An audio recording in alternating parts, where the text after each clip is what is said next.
This Biosafety, Biosecurity TWG was established approximately 3 years back following the Regional Biosafety, Biosecurity initiative, which started with the gap that was identified by WHO JEE, which was conducted in 2019.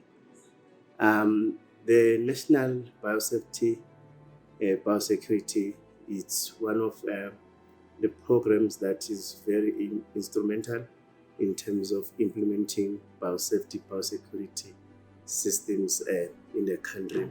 Eswatini member state was not spared from those gaps because it scored less. So from that score, countries were mandated to strengthen the biosafety, biosecurity through the support of Africa CDC.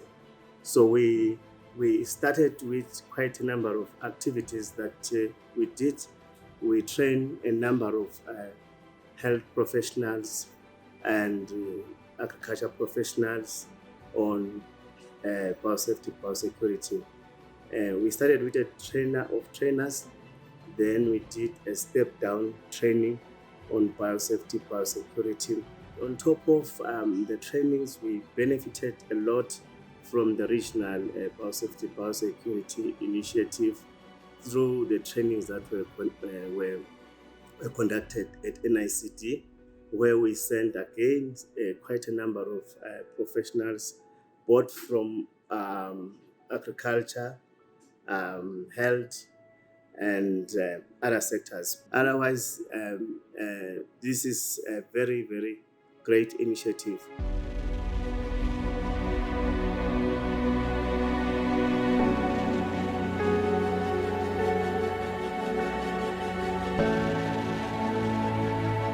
Biosafety, biosecurity. In Eswatini, I will talk maybe from the health perspective, but generally we are practicing it in-house through the trainings that we've achieved from the regional centers of excellence, from the reputable trainings that we've been undergoing. But at the end, in order for every lab, every institution, every clinical area that manipulates organisms, they need an overarching framework that will guide the country.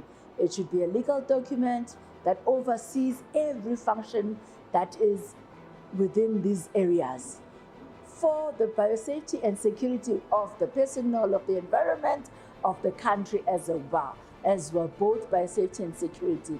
We are hoping this document will guide us and then it will enable the country to set up systems where they evaluate all of these centers where manipulation of pathogens happen if they are complying to the framework for the betterment of the staff, the environment, and the entire country. So we are sure there is no biosafety and biosecurity that is compromised as we manipulate the organisms, whether for clinical, for surveillance, for research, and otherwise.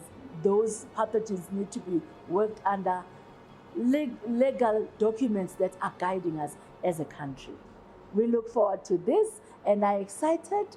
So the country is moving positively as we will definitely establish a national public health institute to guide even surveillance and research of these pathogens.